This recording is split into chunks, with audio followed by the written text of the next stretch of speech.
waiting for Mheshimiwa Kuria to follow from the president. It's not the handshake per se, but the expression of remorse for some of the things that were said during the campaign period. I have not heard Moses Kuria apologize to half of the country for being some of the, most divisive voice during that particular election. He has said some very, very crass things.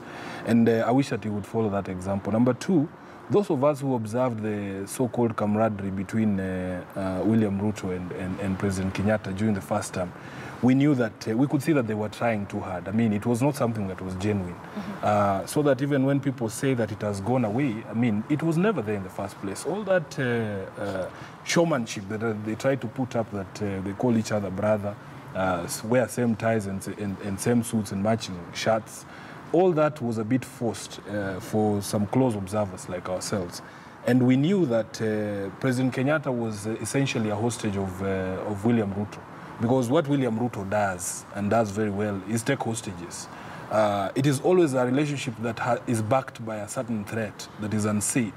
And we knew, even in 2013, I was speaking to some of my friends just recently, and I remember, and I wish gambling was as rampant as it is today, back in 2012, because I would have placed money in this happening exactly the way that it is happening immediately after this particular election, when the president is no longer hostage to the threat of losing a vote in Rift Valley or certain things happening to his people who live in the Rift. So, I mean, right now, there is nothing to hold against Uhuru.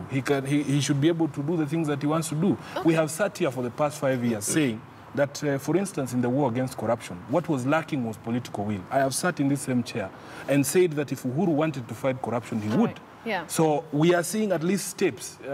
Previously, you remember, during the scandal for the health ministry, names associated with him, I think it was his sister or something, when it came up, we didn't see the same language that we are seeing now. He's saying if his brother Mohoho is guilty of any wrongdoing, he should face the law. That is the goodwill that Kenyans were waiting for in the fight against corruption. I think it's also important to mention that the president has spoken.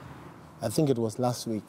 He came out and said, as president, I am saying I have 4 years, God willing, and I want us to work. So really, we cannot ask anything else of